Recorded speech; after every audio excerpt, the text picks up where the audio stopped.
I also have a song to unveil that I wrote last night in minutes. Those are the best And kind.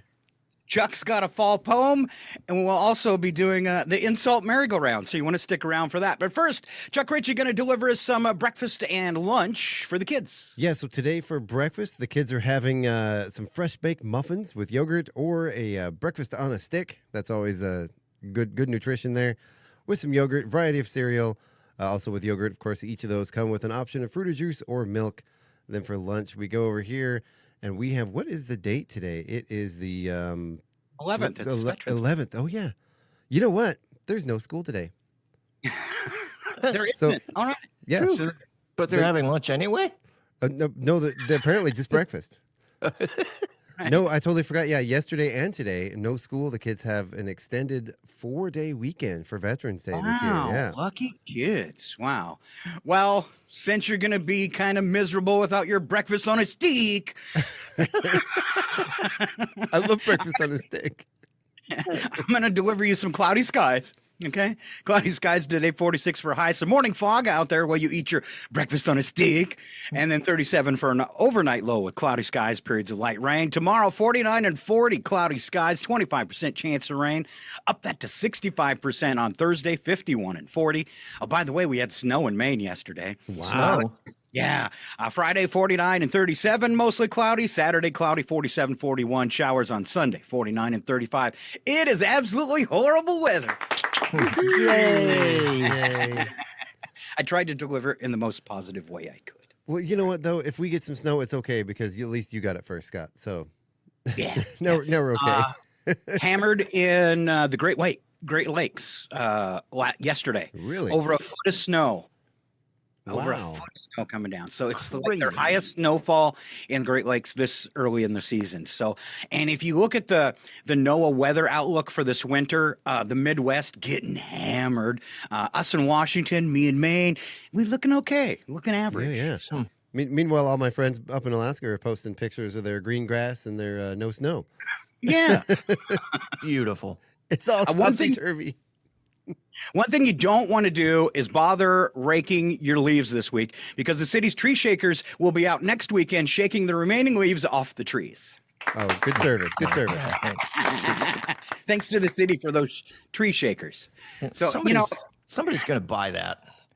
Alan, in your retirement, that might be a job for you. A tree shaker? Tree shaker. That's all right. Alan, I'm sure the shakes are coming anyway. Alan will be out there twerking up against the trees.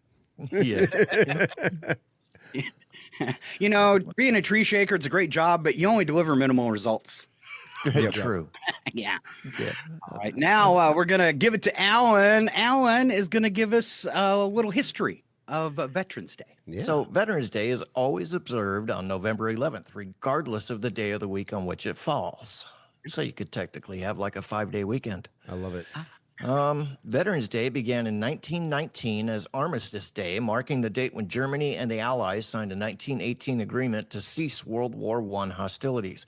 Earlier in 1919, President Woodrow Wilson proclaimed November 11th as the first commemoration of Armistice Day, saying, "To us in America, the reflections of Armistice Day will be filled with solemn pride in the heroism of those who died in the country's service and with gratitude for the victory."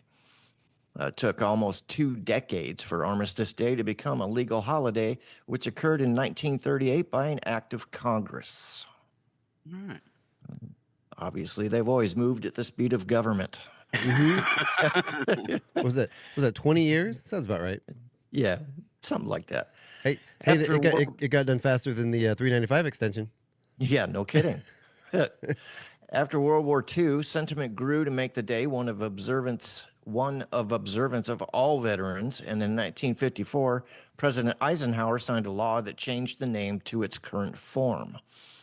Memorial Day, according to U.S. Department of Veterans Affairs, is a day for remembering and honoring military personnel who died in the service of their country, while Veterans Day is set aside to honor all those who served honorably in the military, whether in war or peace. Why does Veterans Day not have an apostrophe? According to the VA, the name does not include an apostrophe because it is not a day that belongs to veterans. Rather, it is a day for honoring veterans. Makes sense to me. It's the plural, not the ownership. Right. Except for some with critical functions, federal offices are generally closed on Veterans Day. However, when a holiday falls on a non-work day, Saturday or Sunday, offices are closed on the adjacent workday. Monday, if the holiday falls on a Sunday, or Friday, if the holiday falls on Saturday.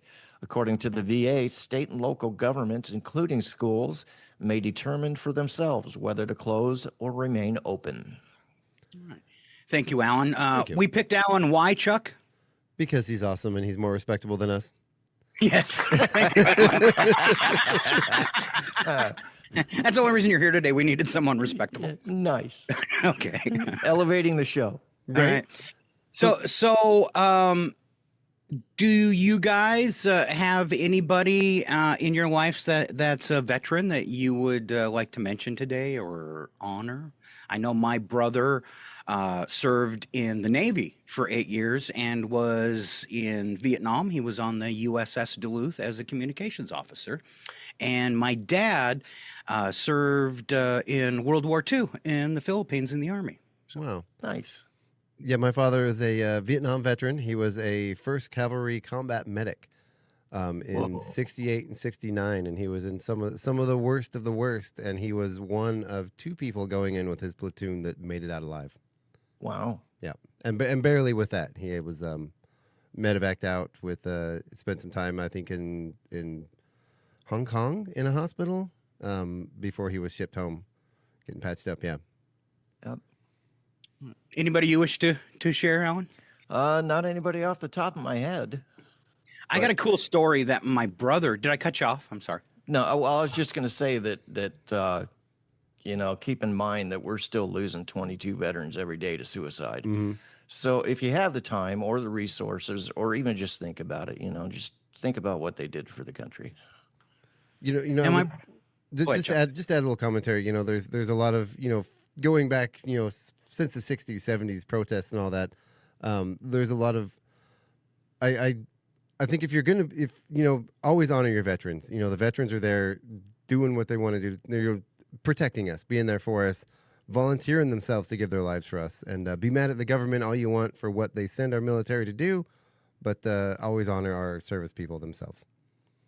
So, a lot of times men who are in the service, you were talking about depression and stuff. They might tell stories about when they were in the service, but they don't tell the really tough ones. That's the stuff, their inner turmoil and stuff. And my brother shared one with me one time, and it was just always, when he told me, I could feel the awe and thrill of his peers that were on deck. So they were in a communications vessel, so no armaments. Your communication is protected by someone else.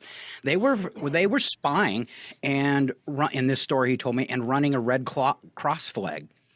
And they got caught, and they got a call that 2 Russian MiGs were closing in on the ship, and there was no one to protect them. But the Enterprise was close, and that they were launching fighters, but they didn't think they'd make it on time. So he said, everybody goes up onto the deck of the ship because you don't want to get sunk on the bottom. Right. And go through that. So everybody's up on the deck of the ship, and he says, somebody on the other side yells, there they are. And they look out and they see the 2 Russian MiGs. And then somebody else yells, they're here. And he says, you turn around, and there was, I think, 3 MiGs, 3 or 4, and just 2 U.S. fighters because they had such a high kill ratio. And only 1 fighter engages. The other one hangs back. And the 1 fighter came in and blew up the 3 or 4 planes, and they were all cheering on the ship. They just got saved. And my brother said he turned around and looked, and it was the most awesome thing he had ever seen. He said, here comes the U.S. Enterprise aircraft carrier. And he said, it's planed out on top of the water like a ski boat. It's cruising. Yeah. Just retelling the story, and it's part of it's because I got it from my brother, but it makes the hair stand up on my. It's tough. You go into war, and those guys see things that humans were not meant to see. My grandfather, he passed away several years ago, but he was a World War II vet. It's actually a tragic and funny story. He was actually he was in the Navy, and he was on a ship that got hit by kamikaze pilots and sunk. But he made it through basic training, was stationed on his ship. On the voyage out, I think it was maybe 2 or 3 days he was actually active on his ship before it got hit. He was asleep when the ship got hit, rolled under his bunk and hid under his bunk, and then managed to swim to safety when the ship went down and was rescued. Wow. So yeah, and he actually got his entire war career lasted about 3 or 4 days, I believe.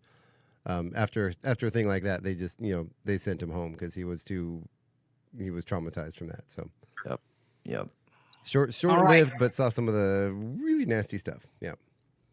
If nothing else, I am going to roll out a big round of applause for all the veterans listening today. Thank you very much for your service. Absolutely. And moving on this morning, Bad Poetry from Chuck Ritchie. That's my favorite kind. My flowers are dead. My trees are bare. My lawn is the color of Budweiser. This either means that autumn is here or I sprayed the wrong fertilizer. I love that. Color right. of Budweiser.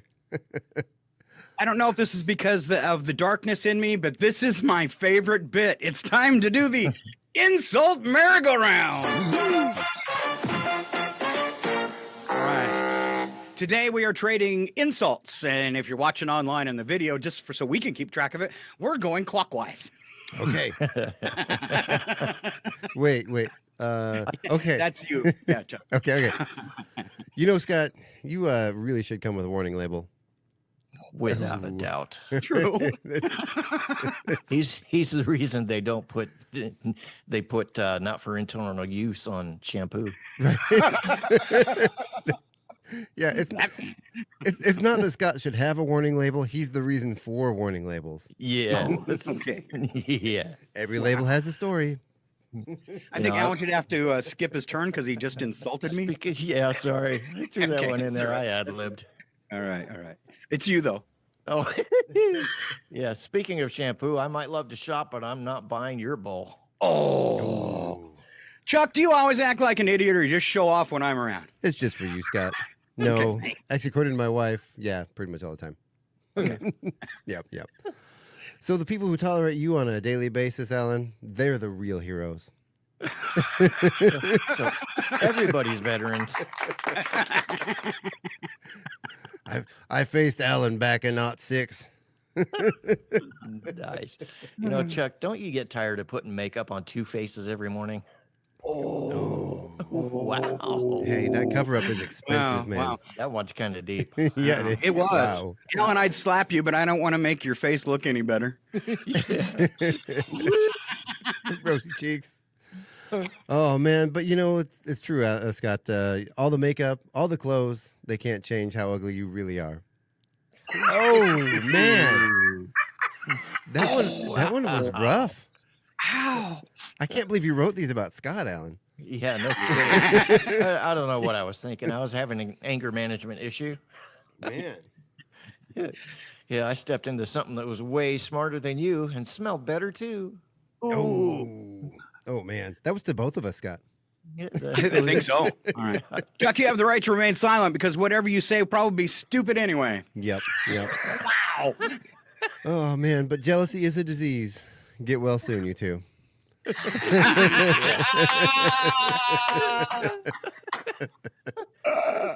Love the sound you make when you shut up. Scott said the song is over. I can talk now.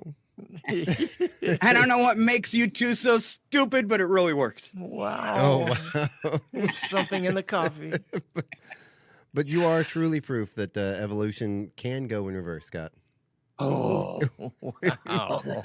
Was that a short joke? Wow. I think so. I don't know. You know what? Brains aren't everything. In your case, they're nothing. Ooh. Oh, it's me. you When too. you were born, the doctor came out of the waiting room and said to your dad, "I'm very sorry. We did everything we could, but he pulled through." Oh, that's dark. Oh, wow. That does it for the KCHW Morning Show. No. We have been pulled from the air. Alan, I do hear there's a new app, though, if you want to download it on your phone. It's called A Sense of Humor. You should go look it up. I don't have enough memory left to clear out my cache. I'm curious who he's gonna direct this one to. You know, Scott, you're the reason God created the middle finger.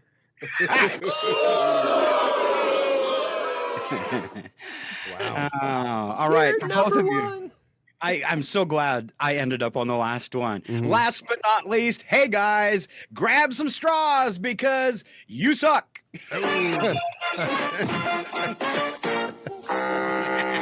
Buckle up. All right. Thank you guys so problem. much for participating in that. No harm done and no sore feelings, right? Of course No, not. nobody would know we're actually friends. Right?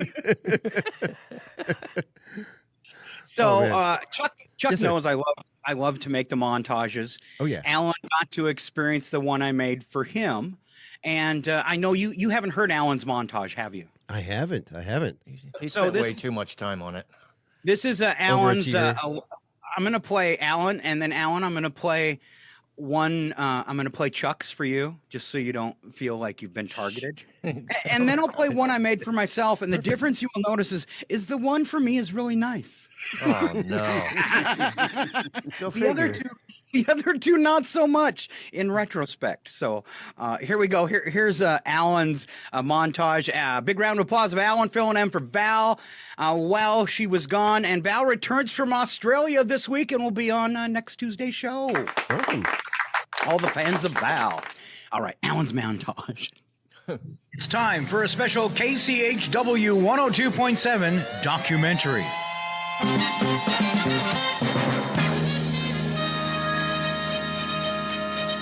Missing for nearly a year. Yep. A former KCHW amigo. A local business owner. And then suddenly, gone.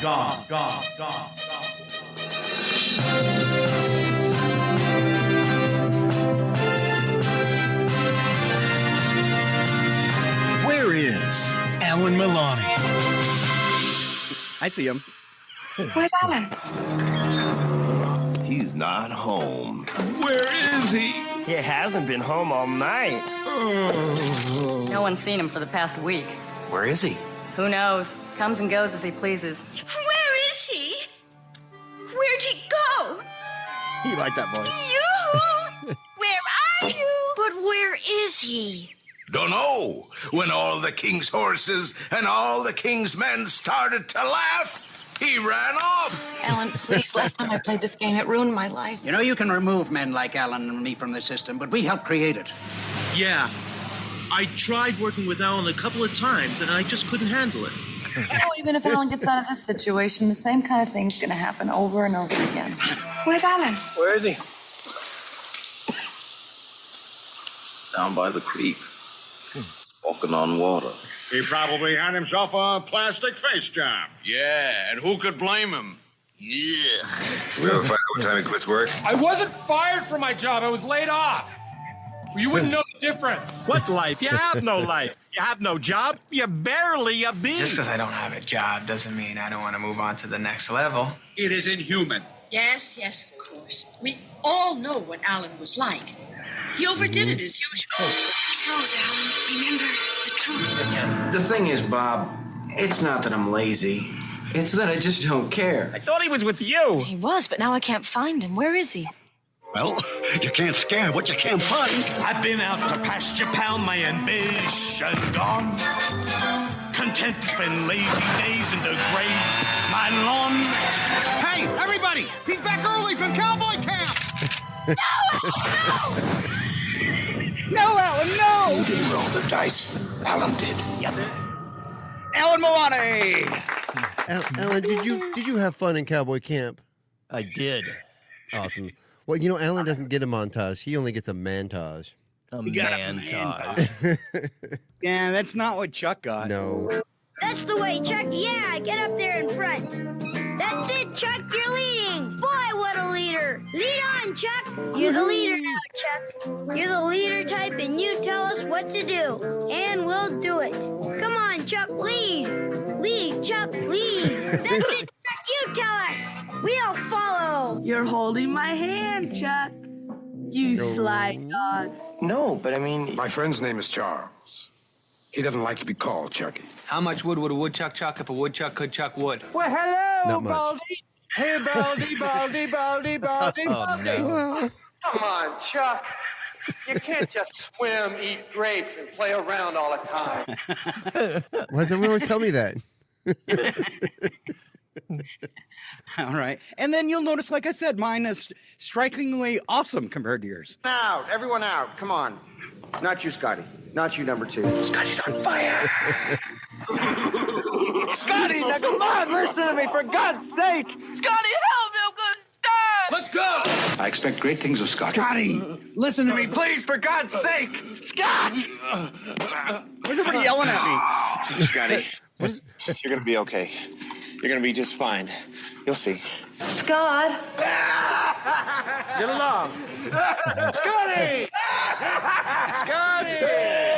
I am a crier. Scott, we can't take Linda anywhere with a leg like that. Good for you, Scotty. Hey, I got somebody you got to meet. Hey, Scott, come here for a second. Great Scott, still in the park? Great Scott, a trap door. Scott, God gave you a hell of a throwing arm, and I'll be damned if I'll let that go to waste.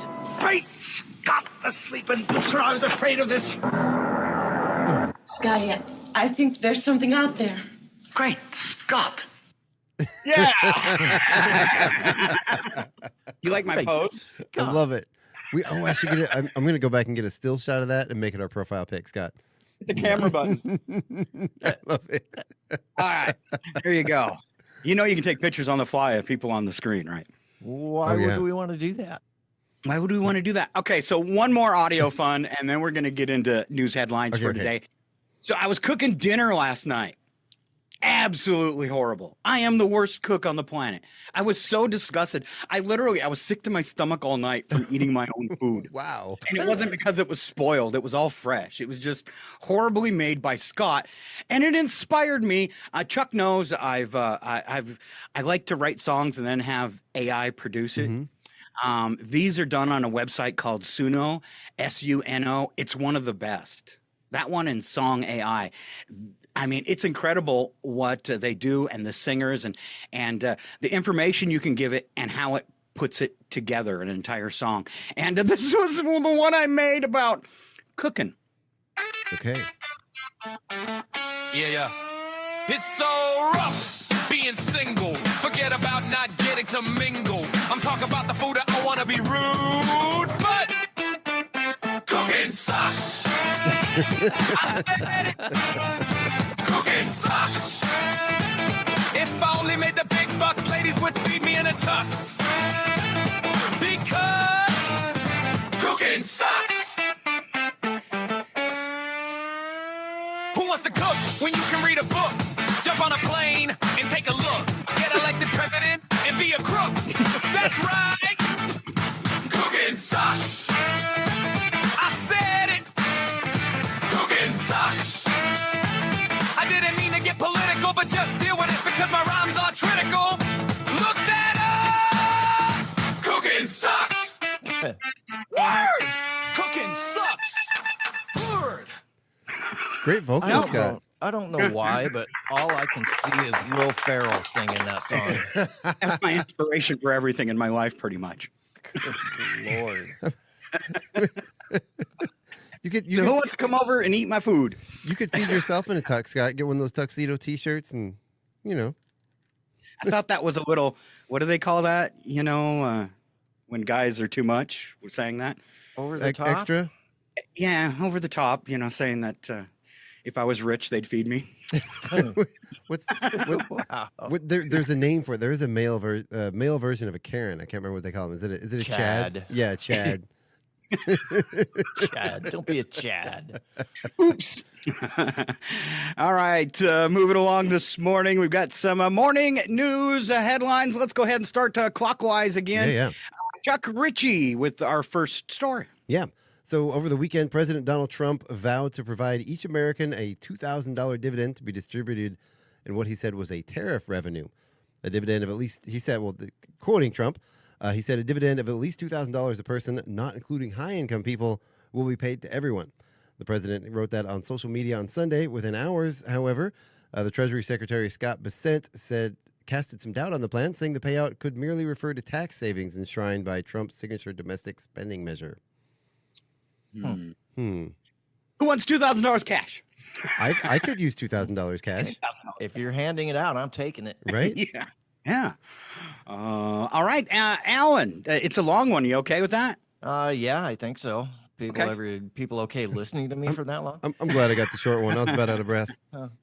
President Trump has floated a 50-year mortgage as a way of improving housing affordability and bringing new life back to the deeply stuck market. The idea is drawing skepticism from financial experts and the mortgage industry. On Saturday, Trump posted a graphic on Truth Social showing a photo of Franklin Delano Roosevelt, whose New Deal helped lay the groundwork for the 30-year mortgage, and a photo of himself with text reading 50-year mortgage. Bill Pulte, the director of Federal Housing Finance Agency, said in a tweet that his office was working on such a mortgage, calling it a complete game changer. A day later, he added that the agency was also working on ways to give relief in the 5-year mortgage, the 10-year mortgage, and the 15-year mortgage without providing details. The appeal of a 50-year mortgage is simple. Home prices are near all-time highs, leaving many aspiring buyers priced out of the market. Longer payback period with lower monthly payments to give more people a foothold in the market. But the extended time horizon also has major downsides. The homeowners will build equity much more slowly and could ultimately end up on the hook for almost double the interest they'd pay compared to a standard 30-year mortgage. Take a buyer of a $415,000 home, which is around the median price in the U.S. If they put 20% down and receive today's average 30-year mortgage rate of 6.22% over 30 years, they'd pay $2,038 a month in interest and principal. Over the course of 3 decades, that works out to about $734,000, with $402,000 of that going towards interest. Over 50 years at the same interest rate, their monthly payment would fall to $1,802 a month, but their total payments would rise to $1.08 million, with $749,000 going toward interest. Wow. Insane. I could see people wanting to jump on that because of a lower housing payment, but that's a crazy amount of money to spend over $1 million on a $400,000 house. And really, is $2,038 a month versus $1,802 a month worth 20 years? Yeah, it doesn't seem worth it. Doesn't seem worth it. No, and I always try anytime I'm trying to get a loan, or I think we even did this with our mortgage, because I think we have a 25, not a 30-year mortgage. Calculate the payments. Sometimes it actually ends up being less per month if you go with the lower term, just because of the interest. So keep an eye on that. Anybody trying to apply for a loan, get a mortgage calculator or get a loan calculator and figure that out, because a longer loan period doesn't always mean lower payments. I'm going to wait till I'm about 90, and then I'm going to buy a McMansion on a 50-year mortgage. Excellent plan. And I'm never making a payment. Just saying. Scotty's going to get a bigger refrigerator box. And I'm so small I can be a squatter and they won't be able to find me. Honey, do you hear something in the walls? Oh, that's just Scott, honey. It's okay. He bought the house when he was 90. Up a heavy, creepy vibe here. Scott in the walls? My precious. All right. The Bookkeeper of Weird and Wacky Achievements, Guinness, the first volume, which was published on the 27th of August, 1955. Now inviting people to try their hand at such extraordinary feats as the most whoopee cushions in 1 minute. Ooh. Do you have to sit on all of them at once, or like sit and have people put new whoopee cushions underneath you? It says that in 1 minute, so I'm sure you can exchange them. Yeah. Because if you had 20 whoopee cushions, how are you going to get on top of them, Chuck? Right. You'd fall off to the side, Scott. I've fallen and I can't get up. All right. Fastest time to blow a stamp, 10 meters. And Chuck will win that one because he's full of hot air. To blow it and have it fly. It really took me way too long to process what that meant. Sorry. When I DJ'd at nightclubs, we used to do the hummingbird race. And that's where you give... Yeah, you do. You line up three glasses on one side of the bar, on the dance floor, 3 glasses on. No, sorry. Let me start over. 3 bowls of Kool-Aid on one side of the dance floor, 3 glasses to fill up on the other side of the dance floor. You find 3 contestants, preferably in mini skirts, and you give them a turkey baster that they have to hold on their forehead. Then they have to go down to the bowl of water and suck up the colored bird fluid. And then run over to the glass. First one to fill their glass wins. And you have intoxicated people with turkey basters on their forehead pretending to be hummingbirds. Wow. Yeah, it's pretty. Wow. All right. Not as much like fun a as lot blowing a of work. stamp 10 meters, I know, but all right. Another Guinness record that's wide open. The furthest distance bottle flip. Ooh. There's so many bottle flip videos out there. You'd think that one would have been claimed already. Yeah. Right? And the weird thing is, too, is we are qualified to do all these so far. Right? I'm going to get in. I'm going to make my mark. Including this one, the most high fives in 30 seconds. Could you be like a NASCAR driver driving too close to the stands with your arm out? Yeah, that I would thought you were going to say too close to the sun. The only problem with the NASCAR thing is he broke everyone's arm. Right? It wasn't even All a right. real arm he stuck out of there. Did this happen recently? No, it was a joke. No, joke. Sorry. No, I thought it might have happened. The fastest 400 meter sack race. A long ways. 400 meters. Do you remember having to do? I used to have to be forced to do sack races as a kid. I hated them. I would always fall on my face, which I guess is the point. But yeah, I was a very uncoordinated child, and the sack races were not my bag. I don't think I've ever officially been in a sack race. Right? No one ever wanted me to play sports. No one ever wanted me on their team. I was too small. Oh. There was like I'd be in the sack. Did they try to make you the ball when you did soccer? Exactly. I remember one time I was with all my buddies, and they said, "Hey, let's go play basketball." And then one of my buddies looked at me and said, "Scott, you're the ball." My I don't have any of those friends anymore. Just saying. My friends dodgeball. My friends would go out. There was a big thing in the 80s where you would take like the beef jerky or the chew containers, and you wrap them in duct tape, and kids would go out and play foot hockey out in the streets with them. I don't know if you guys. That was the thing in the 80s, and all the neighborhood kids would, hey, we're going out to play hockey. Chuck, you want to be the ref? Yeah. Perfect. All right, last one, and the fastest time to ascend. This is the last Guinness record you could get, and you're probably in the best shape, Alan. So we're electing you. Fastest time to ascend the height of Everest by bicycle. Yeah, I don't know if you want me doing it. I excel at mediocrity. I have an extra inhaler. I'll need about 3 and some oxygen. Yeah. Wow. All right, back to Chuck and a story from Barcelona. Okay.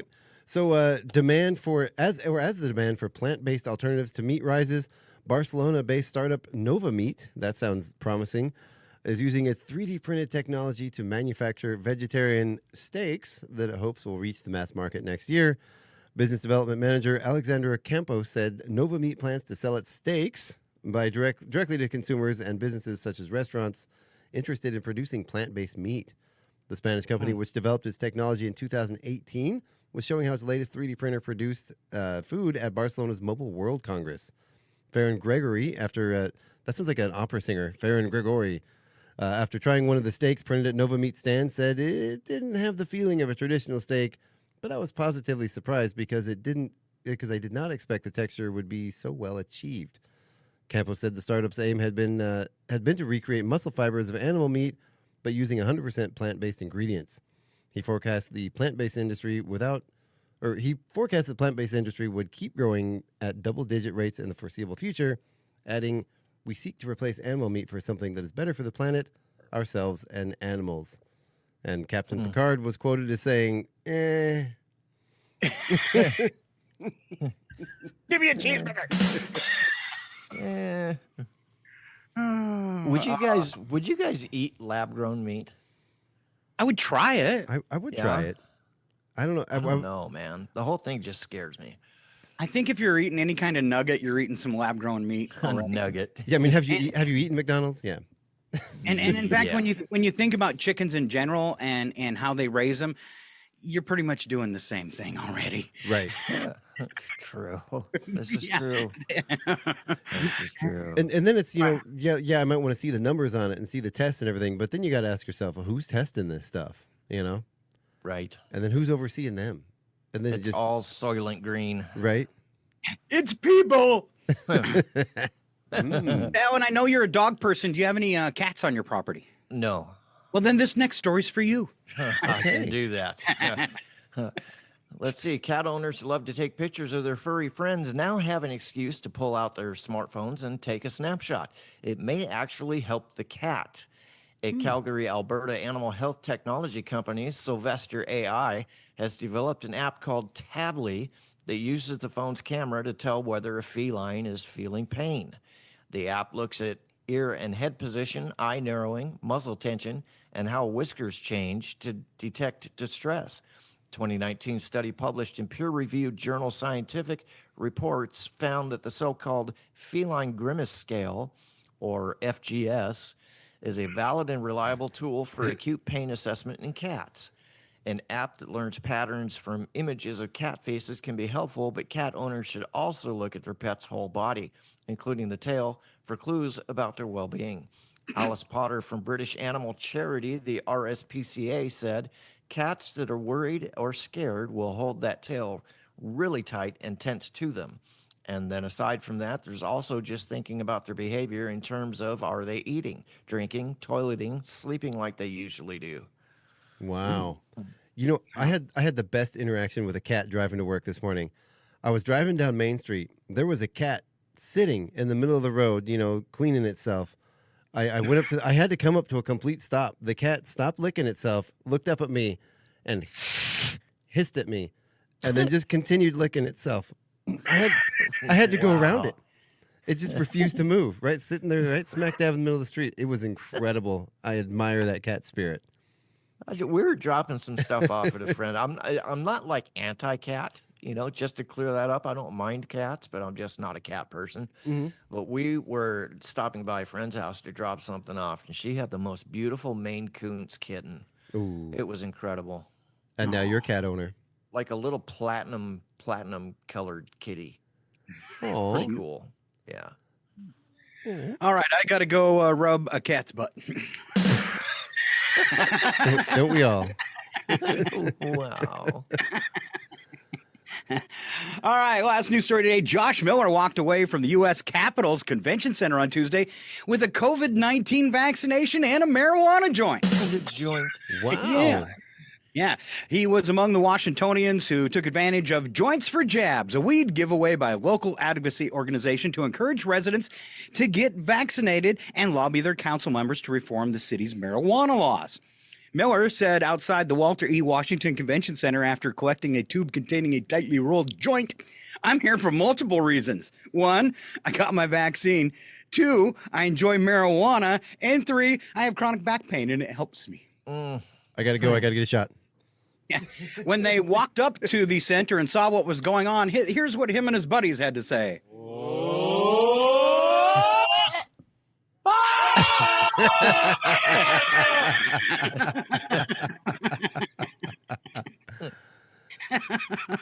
What would you do? That is incredible. What does it say? What it doesn't say what town that is. Washington D.C. Oh, DC. See, sometimes they say Washington and they don't. I figured you'd get it the capital and that kind of stuff, but yeah, it was Washington D.C. Well, on behalf of all Washingtonians, to DC residents, stop that. Add the DC. Stop it. Stop it. They're two separate places, people. All right, we'll move on to bits and breaks this morning, and the first one up is what tastes better burnt with Chuck Ritchie. Yeah. Some of these, I think most of these I agree with. So this is a poll taken on the internet. The question was, what tastes better a little bit burnt? This one definitely roasted carrots. Make them just a little bit black on the edges so you get that little bit of char on them, especially when you put them on the grill. Ooh, yeah, that's good stuff. Peppers, too, as well as that. You get that nice char on your peppers. Poblano chilies. Oh, yeah. Get those suckers nice and black. Mm-hmm. Hash browns. I don't know about a little burnt, but I do like them nice and crispy. Where you get them crispy on the edges and that little fluffy stuff in the middle. Yeah. No burnt though, but yeah, crispy. Yeah. And I have learned over the hard way that those little frozen hash brown pucks or patties that you get, don't put them in the toaster. It's not safe. So, sorry. Thanks for the PSA there, Chuck. You're welcome. You're welcome. I don't know. Don't ask me how I know that. I'll blame my kids. Bratwurst. Bratwurst. A little burnt? Yeah, definitely. A little bit of char, definitely. Yeah. Oh, yeah. You want that skin to have a couple of places where it's kind of burst open a little bit. Yeah. As well as hot dogs. Agreed. Brussels sprouts, definitely. I like to put my Brussels sprouts under the broiler with a little bit of like balsamic vinaigrette. Yeah. There's no way to make a Brussels sprout edible. Oh, Brussels sprouts are yummy. They grow on you, Scott. They do. No. Where? Get it off! Get it off! Yeah. Those growths under your armpit, Scott. Yeah. You can eat those. Brussels sprouts. I thought it was a mole. That's good muscles. stuff. They're muscles, not Brussels sprouts. Muscle sprouts.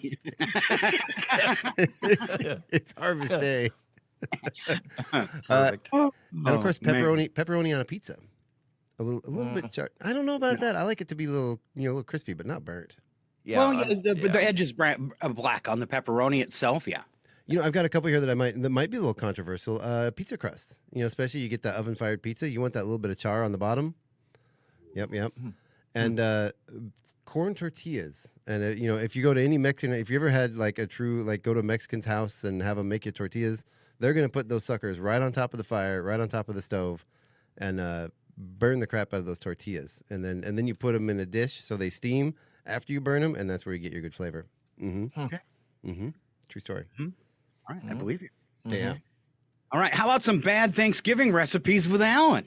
We're all cooking today. Bon Appetit has offered up almost 70 unique Thanksgiving recipes, everything from the classic mashed potato to something called gravy mayo, which will go nicely on your leftover turkey sandwiches. That was my nickname in high school. Gravy mayo? Yeah. Ew. I can't go on. I'm in vomit now. I love the names of some of these recipes, though. One is loaded baked potato tot waffle. That was a tongue twister. Don't Google it. That's my secret name. Tot waffle? Yeah.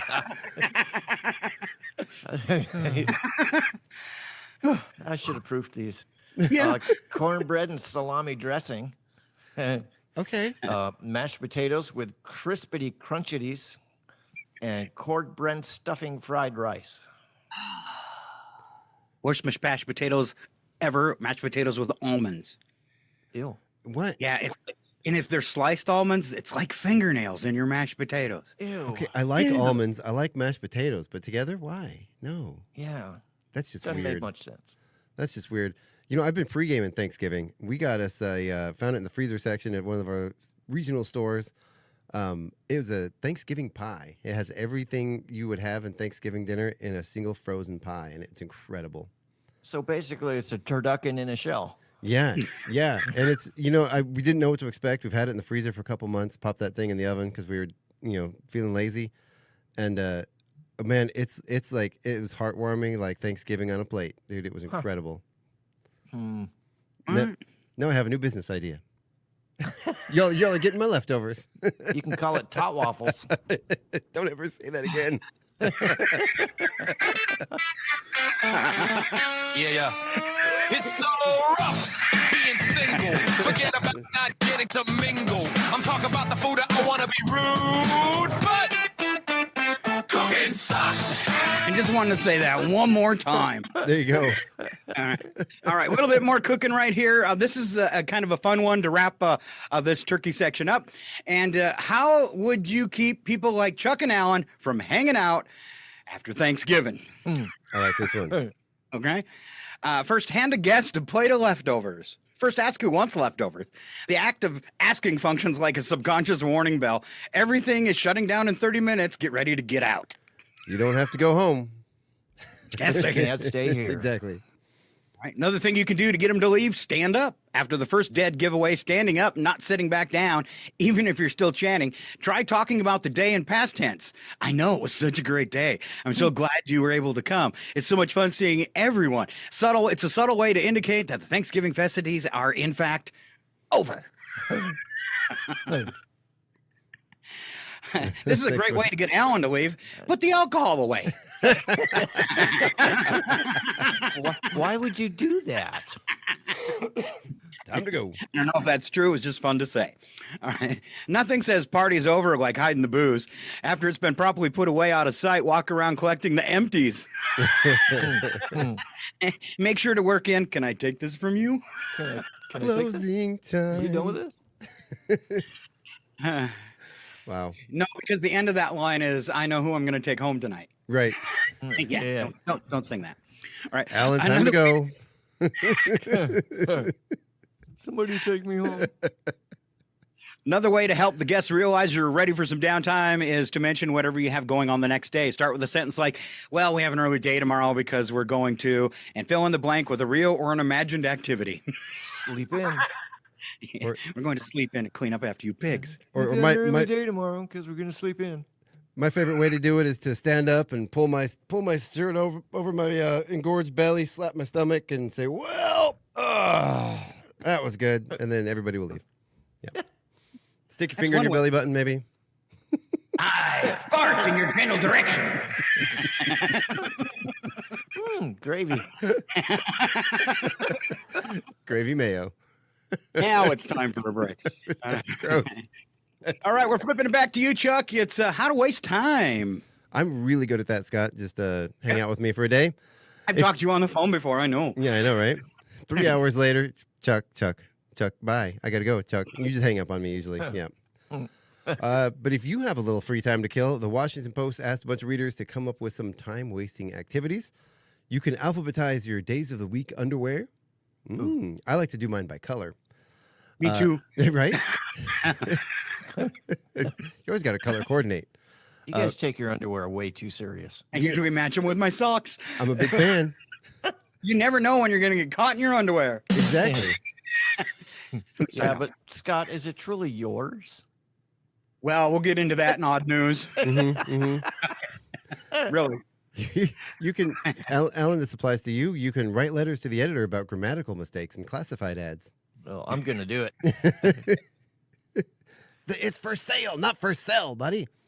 Counting the stairs on the escalator. Ooh, that's a never-ending task. Back to the Guinness Book of World Records. You can set the record for the time spent reading the Guinness Book of World Records. Ooh, that's meta. I didn't make it past the prologue, the prologue, whatever it is. I don't know.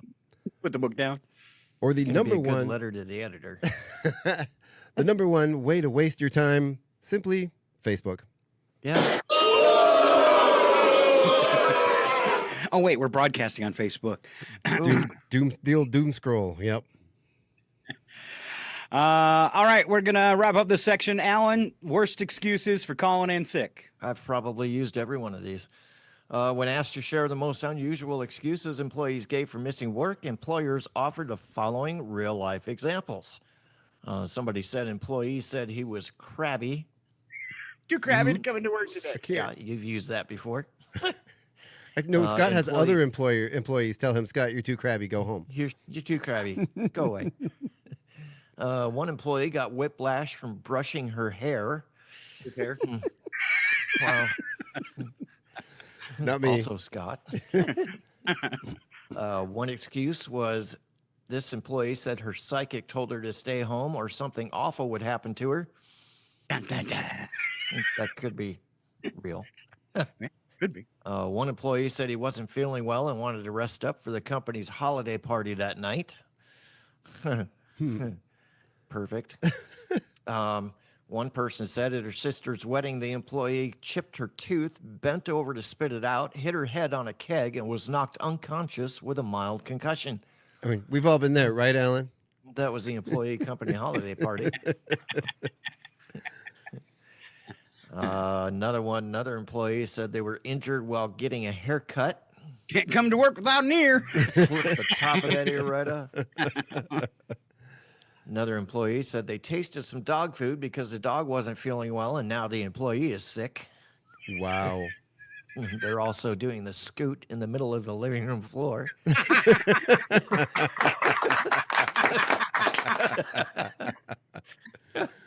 Another employee said a groundhog bit the employee's car tire, causing it to go flat. I mean, have you met those? They can be pretty mean. Groundhogs? Oh, yeah. It's always the same thing over and over. Or my favorite excuse for calling in is just, I just can't. I just can't even. Can't. I just can't. Not today. I'm not feeling it. All right, we're going to run off to break. When we come back, we'll do that thing we usually do. We'll have the local birthdays. We'll also have goofy holidays for day, a little bit of history. We're going to play trivia, 3 Amigos trivia, and we'll wrap it all up with today's odd news. But you got to stay right here on Northern Lights Public Radio. We are KCHW 102.7. Hit it, Chuck. There you go.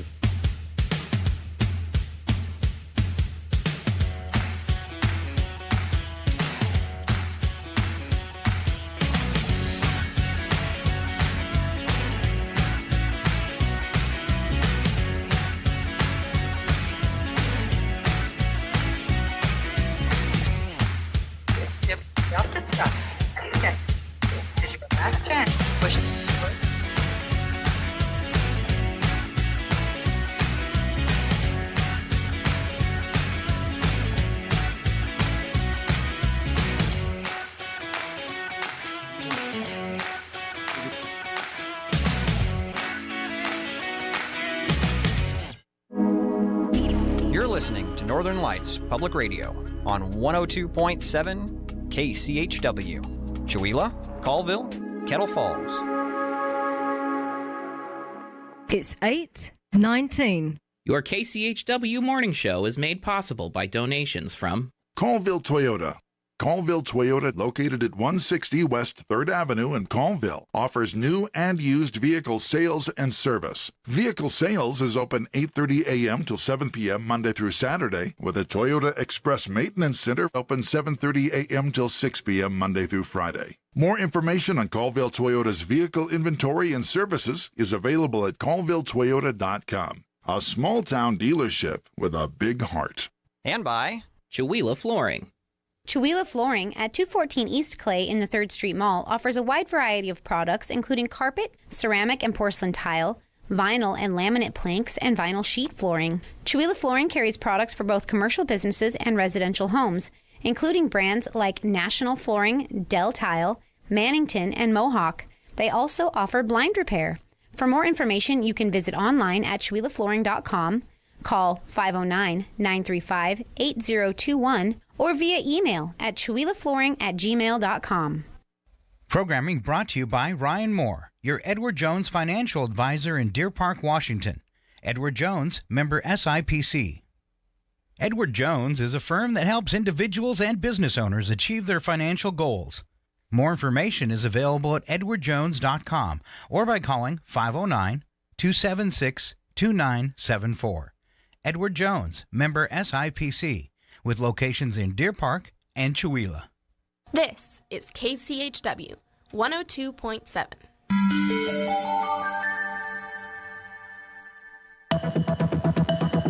The Public News Service Store newscast, November the 11th, 2025. I'm Mike Clifford. The Supreme Court Monday rejected a call to overturn its landmark decision that legalized same-sex marriage nationwide, that from the Associated Press. They report the justices without comment turned away an appeal from Kim Davis, the former Kentucky court clerk who refused to issue marriage licenses to same-sex couples after the High Court's 2015 ruling. They report Davis had been trying to get the court to overturn a lower court order for her to pay $360,000 in damages and attorney's fees to a couple denied a marriage license. Meantime, New York voting rights groups are intervening in a lawsuit brought by the U.S. Department of Justice. The DOJ's suit against the State Board of Elections seeks the state's private voter roll data, which has information such as driver's license numbers and partial social security numbers. Erica Smitka with the League of Women Voters of New York State notes this information is beyond what's in publicly available voter data. She worries about what this data could be used for. They may work to attempt to force states to remove voters from the rolls based on that incomplete private data they are asking for. They may use it to target political opponents. We also know that they're working in conjunction with the Department of Homeland Security, so they may use this for immigration enforcement. Smitka also worries if the DOJ obtains this information, it will be used to spread false claims of voter fraud. This is one of several lawsuits the DOJ has filed against states in an effort to get this information. DOJ claims not turning it over violates the National Voter Registration Act and the Help America Vote Act. I'm Edwin J. Vieira. And a coalition of environmental groups is taking its fight for cleaner air to a federal appeals court,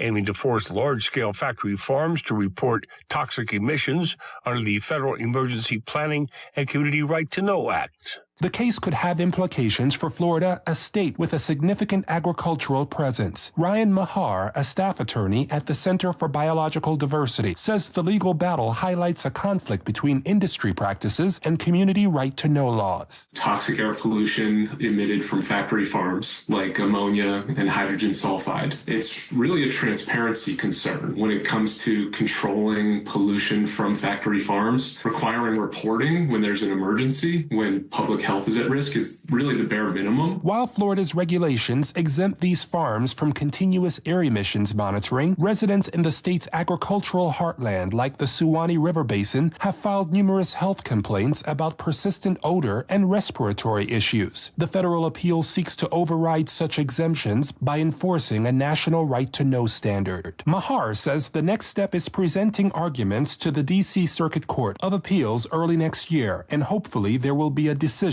by the end of 2026. We think the law is on our side, first and foremost. I'm Tremel Gomes. This is Public News Service.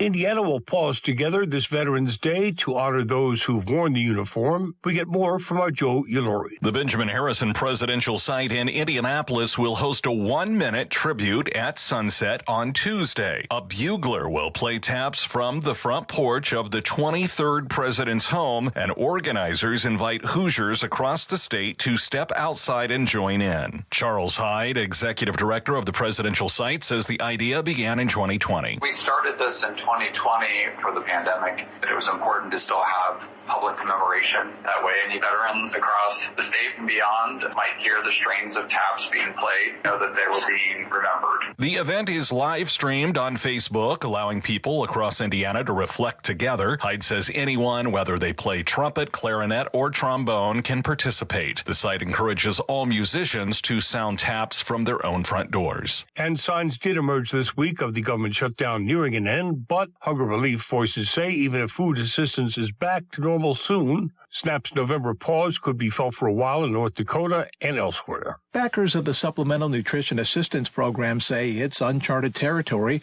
because funds were never disrupted like this. The shutdown resulted in a host of delays in court orders when the Trump administration argued it could only authorize partial payments. North Dakota officials recently stated that some recipients could soon access partial benefits, but the Alliance to End Hunger's Karen Aaron says they might have already spent money meant for other expenses on food. People who participate in SNAP probably do not have a lot in savings that they can draw on. So this can impact their finances not only for November, but into December. Aarons, who has North Dakota roots, says this state previously had one of the lowest food insecurity rates, but she says it's no longer immune to hunger challenges made worse by higher food costs. I'm Mike Moen. Finally to Illinois, where an artist is on a mission to bring awareness to an issue that kills billions of birds annually across North America by sowing one cloth bird at a time. Window strikes killed nearly 1,000 birds in one incident in Chicago in 2023 when they collided with the McCormick Place Lakeside Center. The building has enough windows to cover 2 football fields, and birds can confuse the reflections for open natural space. Artist and Syracuse University professor Holly Greenberg says she learned about the avian collisions while in Evanston volunteering to restore natural habitats. This volunteer next to me said, here we are planting all these native plants to build habitat for the birds, and they just come and crash into our windows. And I was like, wait, what? I'm Judith Ruiz Branch reporting. This story produced with original reporting by Kate Moths with Arts Midwest. This is Mike Clifford for Public News Service, member and listener supported. Find our trust indicators at publicnewsservice.org.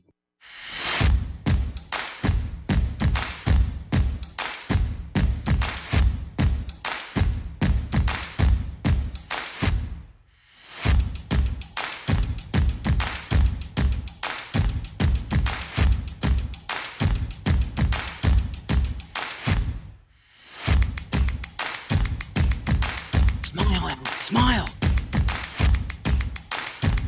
No, stop. Don't. We are the Three Amigos. Happy coughs. Happy coughs. Happy coughs. Thanks for staying with us. We're back. KCHW 102.7. You got your Tuesday morning show with special guests Alan Milani and Chuck Ritchie. Woohoo. Thanks for crashing today. And Alan, thanks for filling in as much as you could while my sister Val was on vacation in Australia. And know that you can crash this show anytime, buddy. Absolutely, brother. All right, we start off this. Go ahead. Oh, I was going to say, this feels good. I like it. It's fun. It is. It's very reminiscent. It kind of like is a great start to the holidays. Except now all day I'm going to be thinking it's Thursday. There's a lot of the jokes I can say with Alan that I can't say with Sharon. It's because I have no standards. True. All right, looking at our calendar for birthdays here in the big city of Chihuahua. Of course, today's Veterans Day. We have one birthday, John Goebel, having a birthday. Now, Mondays, we don't broadcast the morning show. We had 3 birthdays. Chuck probably got them on the community calendar, but that's Russell Smith, Haley Luttrell, and Dale and Linda Storer, all having birthdays. A big round of applause. If you see them around town, point and laugh, tell them we talked about them on the radio. Woohoo! All right, square right underneath me, Alan Milani. What are our celebrity birthdays for today? Today we have Stanley Tucci, who is 65 years old. Demi Moore is 63. Callista Flockhart from Brothers and Sisters and Ally McBeal is 61. Carson Kressley from Square Eye for the Straight Guy is 56. Leonardo DiCaprio is 51. Musical director John Batiste from Late Show with Stephen Colbert is 39. And Ty Sheridan from Ready Player One, X-Men Apocalypse is 29. Wow. Right, and here comes Chuck Ritchie with a little history for today. I'm just wondering how Leonardo DiCaprio was older than I remember watching him in movies, thinking of him as a kid. That's weird. Right. Yeah. Maybe he's got that youthful look, I guess.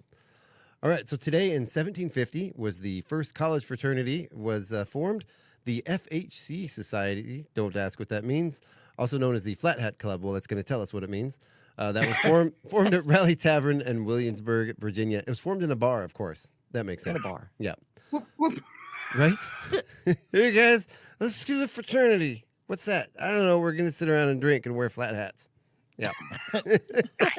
Here's a hat. All right.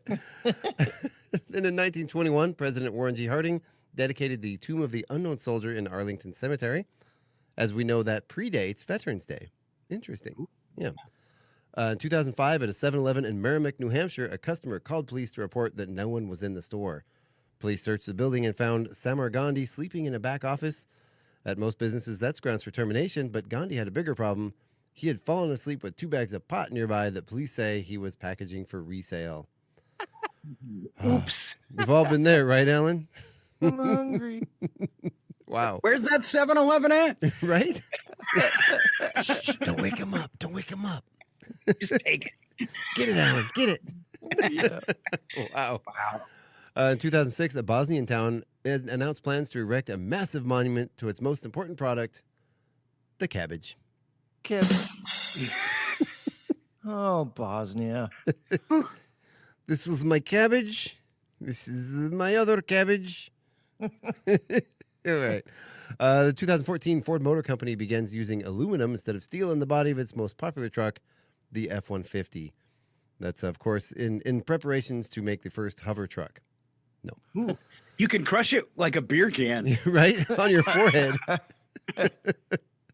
You know, I've actually seen stats that the aluminum bodies, yes, a mosquito hits them and they do crumple, but it actually does improve the safety ratings because you get that crumple zone that's a little softer impact. Anyway. Ooh, over speed bumps. Right? Yeah, don't go too fast. I broke my car. I know, right? It's weird that it really does. Like you smack the truck and it just feels like nothing's really there. Yeah. 2021, a man in Plano, Texas, was shot in the leg by his dog. The man had been lifting his dog up when his paw got stuck in the trigger of the pistol, which was tucked, of course, in his waistband. Ooh. Yeah. The gun then fired and sent a bullet into the man's thigh. The man took himself to the hospital. Wow. Hope we put on a tourniquet. Right? You know, for you waistband pistol tuckers, just come on, guys. Buy a holster. Come on. You top waffle.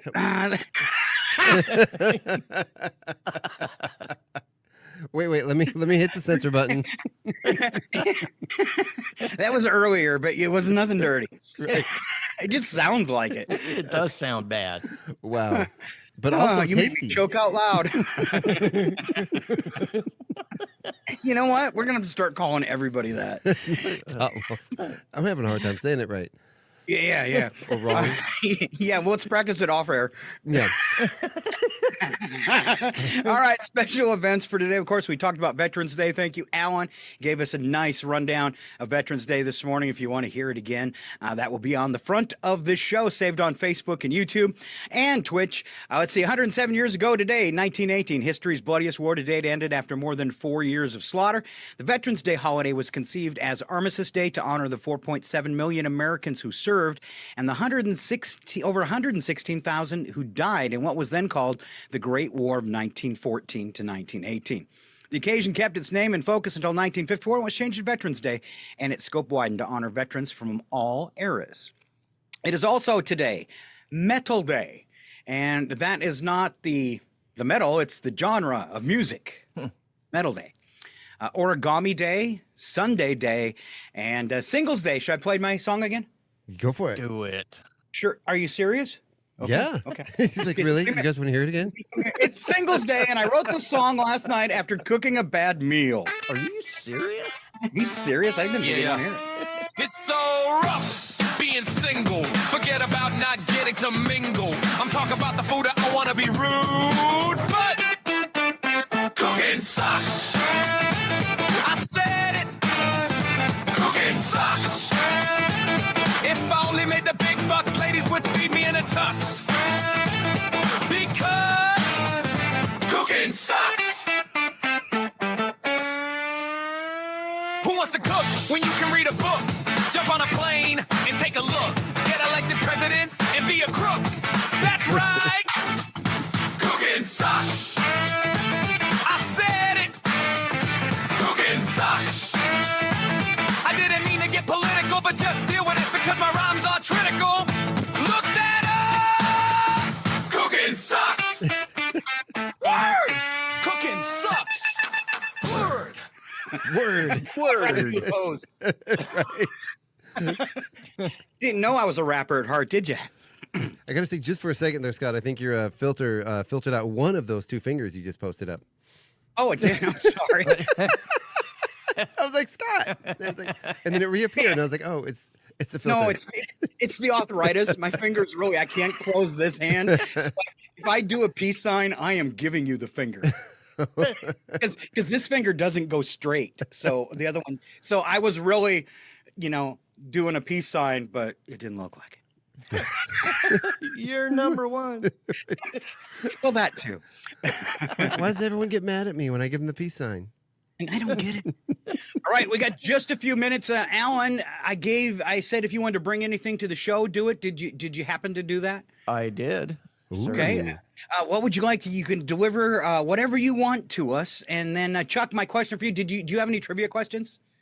I will come up with some by the time this is over with. All right, and then we'll do round trivia. But first, go ahead, Alan. Well, I've just got mine's all a bunch of trivia too, sir. Oh, that's what you brought for fun today? Yep. All right, then let's just play the intro. The The following program is closed captioned for the thinking impaired. That's us. I want to ask you a bunch of questions. I want to have them answered immediately. All right, Alan, since you are so proudly prepared, you can start trivia. And let's just go, each person will go round robin. Each person delivers a question. The other two have to see if they can answer it. Fair enough. Okay. Okay. All right. So these are going to be from the 70s. So, Chuck, I don't know how many you'll get. I think you'll get most of them. They look fairly easy. I always tell people I was born in the wrong decade. Well, I mean, I was born in the right decade, just I didn't get to experience it. Right. Yeah. You're transdated. I was born at the end of the right decade. Yes. Yeah. All right. So Mork and Mindy in 1978 starred Pam Dauber as Mindy, a woman who takes in an alien named Mork, played by which soon-to-become legendary funny man? Easy. Robin Williams. Wait, are we going? Do we answer these, or is this like your question, Scott? Did I interrupt you? No, just belt it out. Belt it out. Okay. Put them out. I was ready to go. Jonathan Winters. I thought it was going to be a more complicated question than that. How many do you want me to do? Just do a few, and then we'll Chuck do a couple, and then I'll do a couple. Are these written down somewhere? Because I actually don't have any prepared. Okay, then me and Alan. Okay. I brought my own. Okay. Initially airing as a television show in 1976, how many angels are typically represented by Charlie's Angels? Is it 3? Yes, sir. A male collie named Pow was the first dog to portray what legendary and female title character on television? Lassie. It's so sad I know all these. Yeah, me too.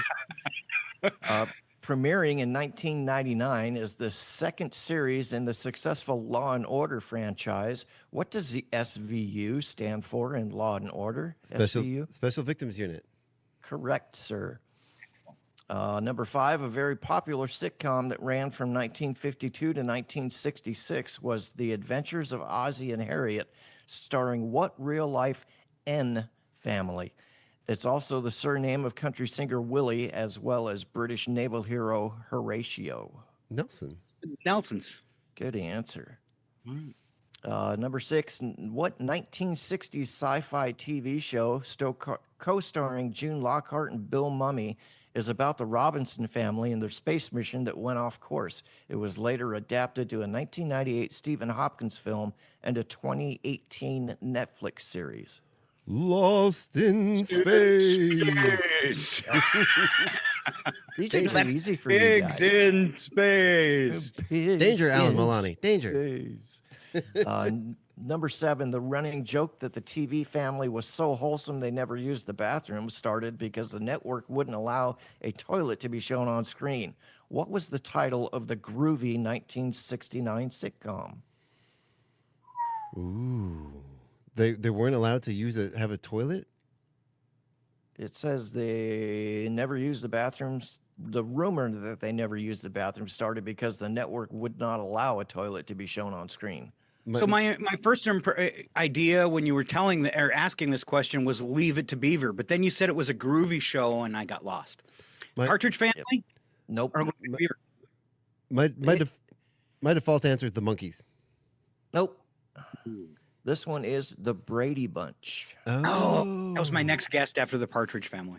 So, Censorship was weird in the 70s. Right? All right. Sending it back to you two. Okay. You always do the hard ones, Scott. Sorry. All right. Largest factory in the world producing what is located in Lexington, Kentucky? Bourbon? Whiskey? Yeah. It is not whiskey. This is a food, and it's a nut. What is the name of the factory located in Lexington, Kentucky? Planters. Oh, you're close. Yeah, it would almost. It's so close. To be. You're so close. To me, it's the only thing I will eat with a peanut in it. Oh, M&M. Jif peanut butter. Jif. We'll give it to Al in there. Good job. Wow. All right. Americans consume more than 10 billion of this food every year. So 10 billion servings of this type of food. Let's see if I can give you Tot waffles.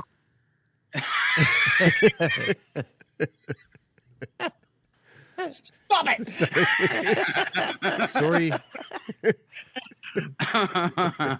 No, this food was made. Oh, this will give it away. This food was made really popular on. Oh, now it's Seinfeld. Cereal. Soup. Soup. 10 billion bowls of soup each year. Us Americans. Soup. Yeah. No soup for you. It is soup season. I'm ready. Let's see. Americans eat about 95 million pounds of this squishy treat each year. Gummy bears? Marshmallows? Marshmallows. There you go. Good job, Chuck. And considering marshmallows, that's a lot. Average person can do this in about 15 minutes. I can do it in under 2. I was going to say go to the bathroom, but that's not what I meant. Go, you guys. It's not a race, Scott. Shut up, Wesley. Wow. It's about the journey, not the destination. Oh, once again, average person can do this in 15 minutes. It only takes Scott 2. I'm going to stay as far away from this one as I possibly can.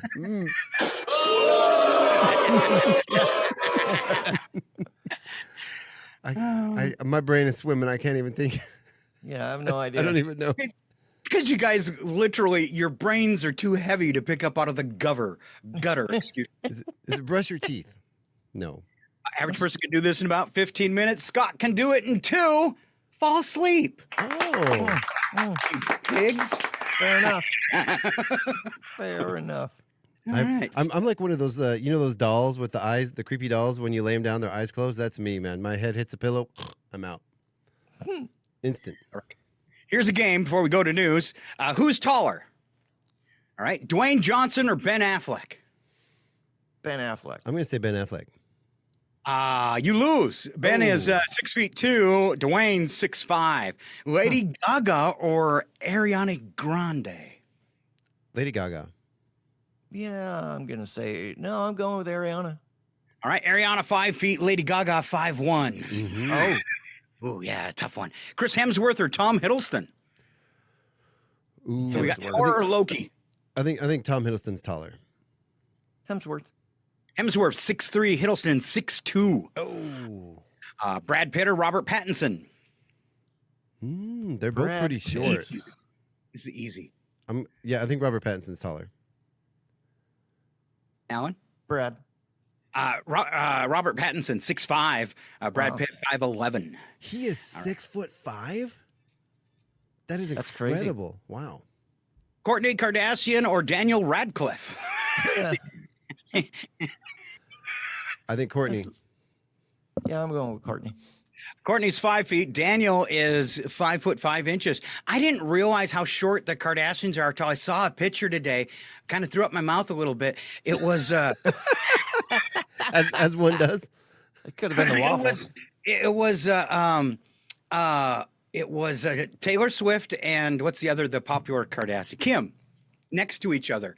Kim looks like she's 4 feet tall, and Taylor is like 10. It was pretty striking. All right, Leonardo DiCaprio or Tom Cruise? Leo. You're right. Leo 5'11", Tom Cruise 5'7", which means Scott can take him. Mission barely possible. And I'm not a fighter. I think I've only ever thrown one punch in my life, but I would pick a fight with Tom Cruise. I would get the pay-per-view for that. So you think will you guys convince him? Yeah, let me. I got him in my phone. Let me send him a message here real quick. Well, wait a minute. He does all those stunts. Scratch it. He does his own stunts, doesn't he? Yeah, He does. Yeah. Let's scratch that. All right. It doesn't get any dumber than us, or does it? Slap some bacon on a biscuit and let's go. We're burning daylight. It's the world of strange. A world gone wacky. Out here, due process is a bullet. And some of the scariest people on the planet. I think you're bluffing. Be afraid. You know, you look mighty pretty when you get mad. You do, Alan. It's your odd news on KCHW. Just sit back and enjoy the show. All right, we are rolling out today's odd news. We always kick it off with the news attack where the first sentence true, second sentence is a bad joke, and we're going to go clockwise, which is this way, guys, if you're kind of lost. Okay? That's backwards and upside down to me. That looks right way on my counterclockwise camera. on my screen. Okay, let me go back. Now we're going, okay, clockwise. There we you go. All right. Just tell us who's And, first. Chuck. Okay. A study confirmed that when we sleep, the brain uses cerebrospinal fluid to wash away toxins, which explains why my pillow's always wet. Oh, bro. Drooler. Survey find that many parents feel overwhelmed by information when it comes to their children's nutrition. Here's the only thing you need to know. Vegetables.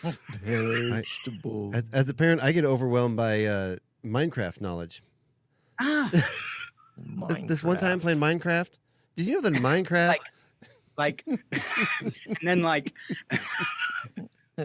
band camp, right? Yeah. Study found things as simple as wine and sunshine are beneficial to a woman's health. I thought I'd never see the day when the medical community gave 2 thumbs up to being drunk on the beach. Where is she? Drunk on the beach. Oh, it's good for you. 10,000 American men are injured each year while using washers and dryers. There's a reminder to all the gentlemen out there, stop doing your laundry naked. Wow. Bad grandpa. Thanksgiving. Grandpa's in the dryer again. Thanksgiving is less than 2 weeks away, which means it's time for Scott to toss the leftovers from last Thanksgiving. Want me to play my cooking song again? Well, it's not really No. sauce anymore. No. Got some leftover gravy. My containers are just still on the counter next to the sink. Nice. Researchers say that children who are fearless at age 3 are more likely to grow up to be criminals. That's a very nice cookie jar you got there. It'd be a real shame if anything would happen to it. Alan, you thug. Wow. A study found that being lonely can be detrimental to your health as smoking, but still it's easier to find an apartment. Right? True. All right. Survey also shows around 36 million Americans are doing yoga, and the rest of us are doing frozen yogurt. I don't know if trying to put my socks on really counts as yoga. It does. You're bending like that. There you go. I exercise daily. Are you running out of breath when you put your socks on? Not anymore. Oh, good. Wow. I'm actually down 40 pounds. Nice. Well, if you run out of breath when you're putting your socks on, that's exercise. Yeah. It gets the heart rate up. Yeah. Oh, man. Let's see. In case you didn't know, Thanksgiving is 2 weeks away. I've got my yams. I've got my turkey. I've got my seating chart that organizes guests by red and blue states. Wow. Purple states, sit at the kitty table. At the Right? kitty table. You fence walkers. You guys don't deserve a seat. You guys are having waffles. A study found that. Oh, is it me? Yeah. No, it's Chuck. You get the good one. Oh, Chuck. good. So a study found that nudists, both men and women, are just as crude and likely to gossip about each other's bodies as people with their clothes on. The only thing they both agreed upon is that none of them like sitting in wicker chairs. Ooh.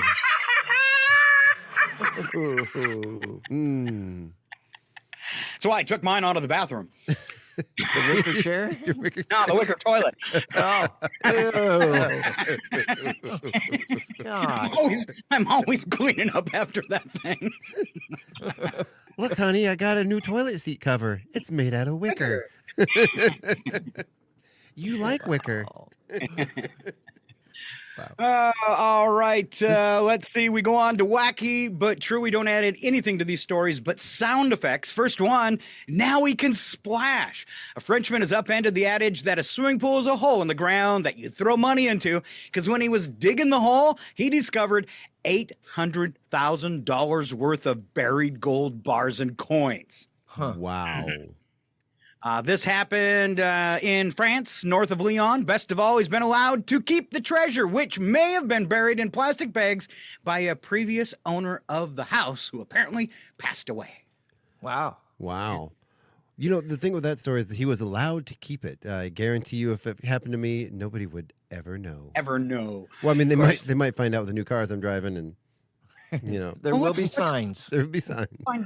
Let's find out what he did. On an island that I own, tended, rested, and alone, surrounded by enormous piles of money. An island for $800,000 in this economy? Yeah, no kidding. That's a million minimum. Why is it in a crater? Right. All right, Alan Milani. Coffee time. Selling for nearly $1,000 a cup, a cafe in Dubai is offering the world's most expensive coffee. It's brewed from the Panamanian beans sold at a premium price. The wealthy emirate is known for its extravagant ventures, including an enormous mall with an indoor ski area, the world's tallest building, and an artificial island dotted with five-star hotels. Serkan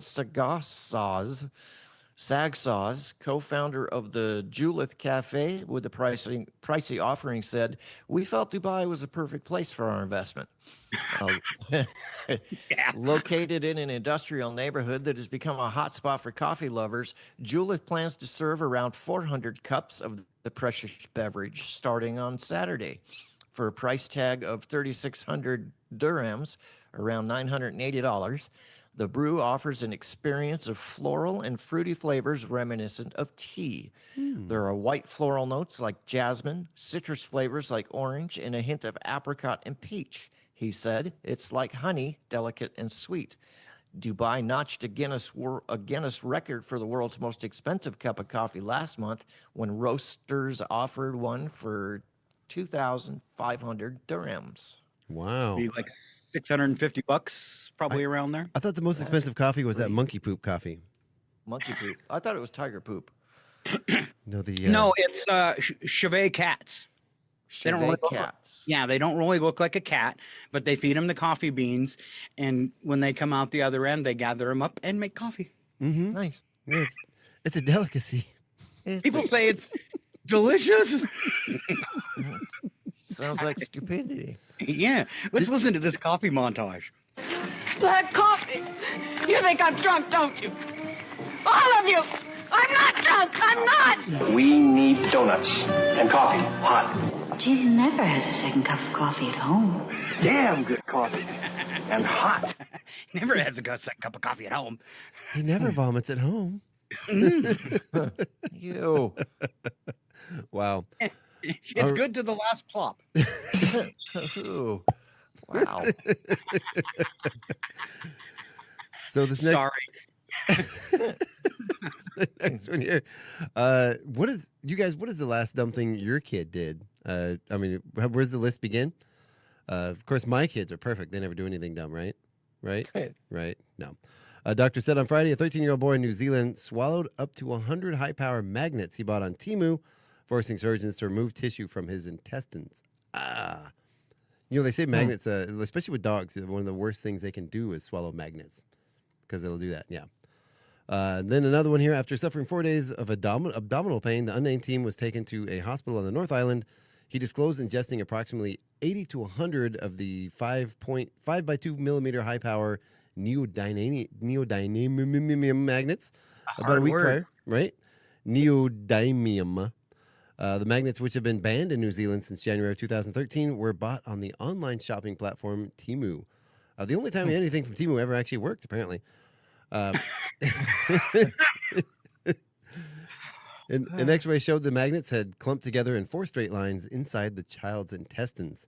These appeared to be in separate parts of the bowel, adhered together due to the magnetic forces. The doctor said the pressure of the magnets had caused necrosis, tissue death. Ouch. Ew. Surgeons operated to remove the dead tissue and retrieve the magnets, and the child was able to return home after an 8-day spell in the hospital. And here is what it sounded like when he burped. I don't know if I want to hear this.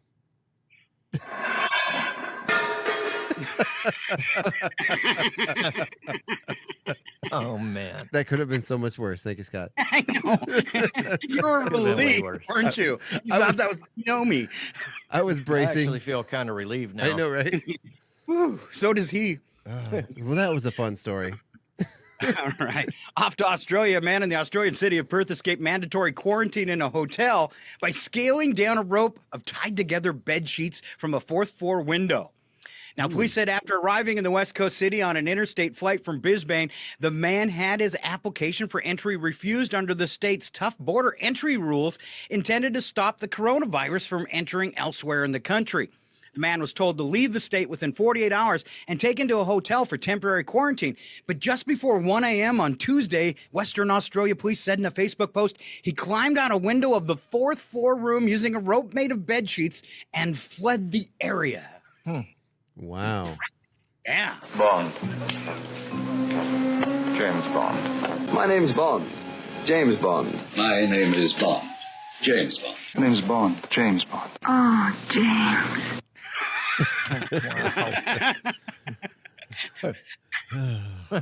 Okay. Some men flee on tied together sheets. Scott stays in the bed and says, "What's up?" What's up? Sorry, Scott. This is what I pictured. Wow. Shut up, Wesley. Wow. Is it my turn? Is it? Fantastic. Oh, no, I didn't. It's Alan. New York might not have those infamous alligators in the sewer, but Florida has the real thing. A work crew in Oviedo, Florida, proved that New York City urban legend was a Sunshine State reality after discovering a 5-foot gator residing in a sludge-filled pipe. Footage of the scaly subterranean terror is currently stirring up a smelly storm on the City of Oviedo City page. A spokesperson said of the new underground sensation, which was spotted Friday during a routine pothole inspection, just another reason not to go wandering down into the stormwater pipes. A public works team had dispatched a robot equipped with a camera to get to the root of why a cluster of craters kept appearing on the road above. The workers soon found something far more terrifying lurking beneath the surface, the city organization exclaimed in the now viral post. On Friday's inspection, as you'll see in the video, they came across a 5-foot alligator. Here's a copy of their public service announcement about entering the sewers. Death awaits you all! Death awaits you all with nasty, big, pointy teeth. Yes. At first, I thought that story was about Florida politics. The next one here, this guy suffered.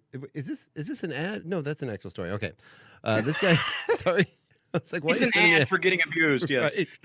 This man suffered catastrophic injuries. A UK man miraculously survived after sustaining a broken neck, fractured spine, smashed ribs, blood in his lungs, and other car crash evoking injuries from, wait for it, tripping over his cat. Wow. Victim Chris Rowley, 59, told the Mirror, "I can't remember much, just falling fast. It was quick and over within seconds. Then I was at the bottom." All right, Alan, refrain from comment on that one. Yeah. The freak apocalypse meow accident was reportedly occurred on the evening of October 23rd, while the Leicestershire-based professional musician was home alone with his hairless Egyptian Sphinx kitten. The disaster struck after the wrinkly kitty, apparently feeling playful, dove out and latched onto one of its owner's legs while he was coming down the stairs, as cats do. It took a bit of a chunk out of my leg, and then I lost my footing, described Rowley, who reportedly tumbled down 14 steps before arriving at the bottom, where he lay unable to move when his feline put the hell in Hello Kitty. Wow. I love that line. Unfortunately, Rowley's wife, Jackie, a children's care worker, was working nights and was therefore unable to come to his aid. And as a result, the Brit had to lie unattended for a whopping, get this, 14 hours in a pool of his own blood.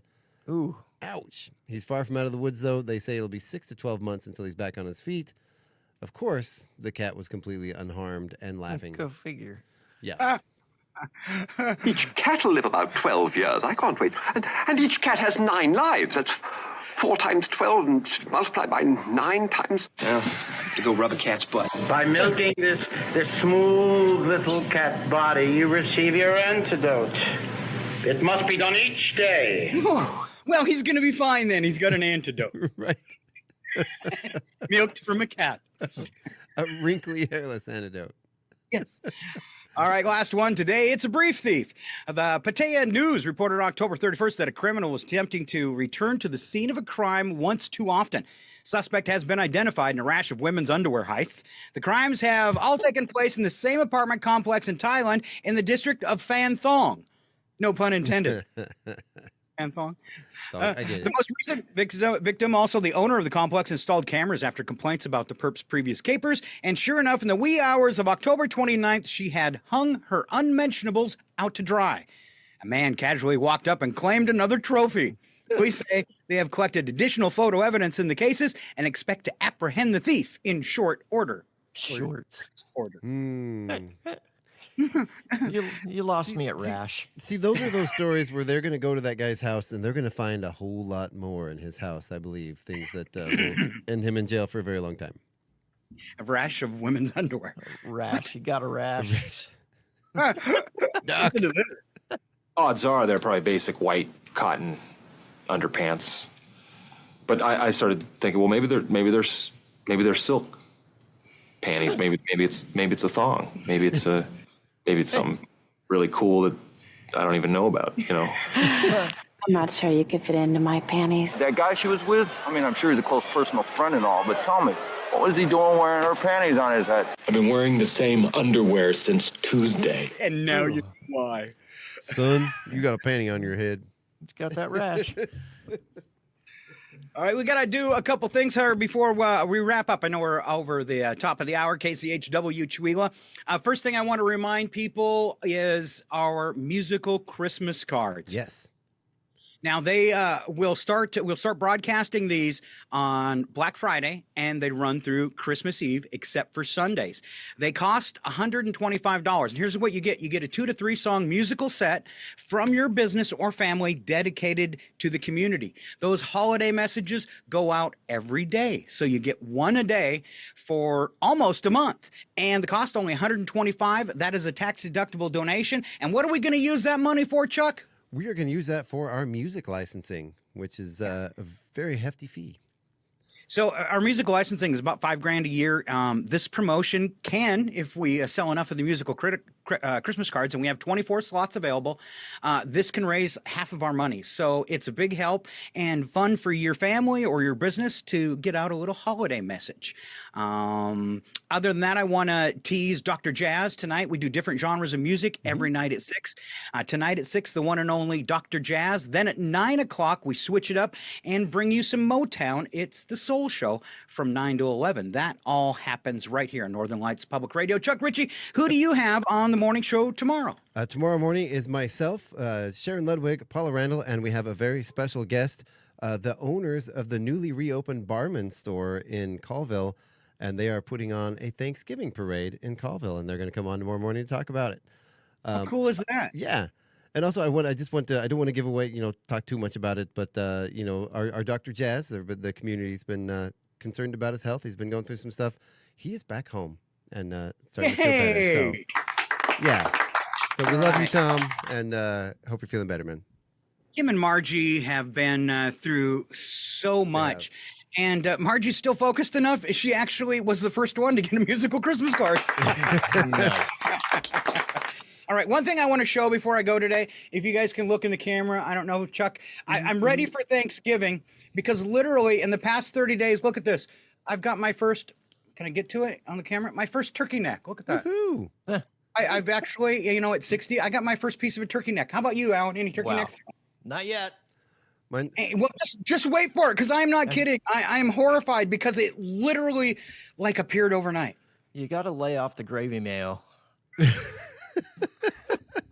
I personally like my gravy mayo on my top waffles. I've never had it, but I'm looking up that recipe because I'm all about gravy, and there's nothing wrong with mayonnaise. Right? Exactly. All right, Chuck, we got everything for tomorrow's show? Big tease there? Paula, Sharon? Yeah, I think so. Yeah. Any other words of wisdom other than a huge thank you to Alan Milani for filling in for Val? Yes. I just want to say this was fun and over too quickly, man. So let's do this again. All right. Great show, boys. And we'll leave them with this, and then you can hit the button, Chuck. Okay. We are The Three Amigos! Sorry, I had my finger on the button. I didn't slap my chest. There we go. All right. Have a great day, everybody. Thanks for listening. Thank you, Alan.